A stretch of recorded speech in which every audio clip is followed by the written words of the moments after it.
வணக்கம் ஃப்ரெண்ட்ஸ். நாளைக்கு சித்ரா பௌர்ணமி. திருவண்ணாமலையில் அண்ணாமலையார் மலை கிரிவலம் வர்றதுக்காக எல்லாருமே பக்தர்கள்லாம் எல்லா பகுதியிலேருந்து வந்துட்டுருப்பாங்க.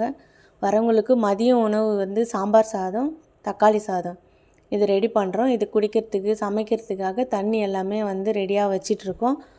எல்லா பொருளும் மளிகை ஐட்டம் எல்லாமே வந்துட்டுருக்குது, ஒன்று ஒன்றா வந்துட்டுருக்குது.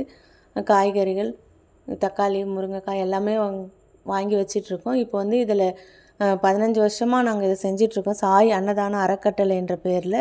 ஃபஸ்ட்டு ஸ்டார்டிங்கில் சின்னதாக பண்ணோம். இப்போ ஓரளவுக்கு அப்படியே ஒவ்வொரு வருஷமும் அதிகமாகிட்டே தான் போகுது. புது புது ஆளாக ஃப்ரெண்ட்ஸ் ரிலேட்டிவ்லாம் புதுசு புதுசாக நானும் இதை கொடுக்குறேன் அதை கூட டொனேட் பண்ணி எல்லாமே இப்போ பெருசாக பண்ணிகிட்ருக்கோம். எல்லாருமே சேர்ந்து இதை கூட்டாக இதை செஞ்சிட்ருக்கோம். இது எங்கே கொடுக்குறோன்னா, நாங்கள் அது பஸ் ஸ்டாண்ட் பக்கம் ராமகிருஷ்ணா ஹோட்டல் ஆப்போசிட்டில் ஸ்கைவேல்ன்ற இடத்துல தான் நாங்கள் எப்பயுமே கொடுப்போம். அங்கே தான் மதியம் ரெடி பண்ணிகிட்ருக்கோம். நீங்களும் இந்த சைடு யாராச்சும் இந்த வீடியோ பார்த்து வந்தீங்கன்னா வாங்க. நாங்கள் லைவ் போடலான்னு இருக்க, முடிஞ்சால் நீங்களும் வந்தால் வாங்க.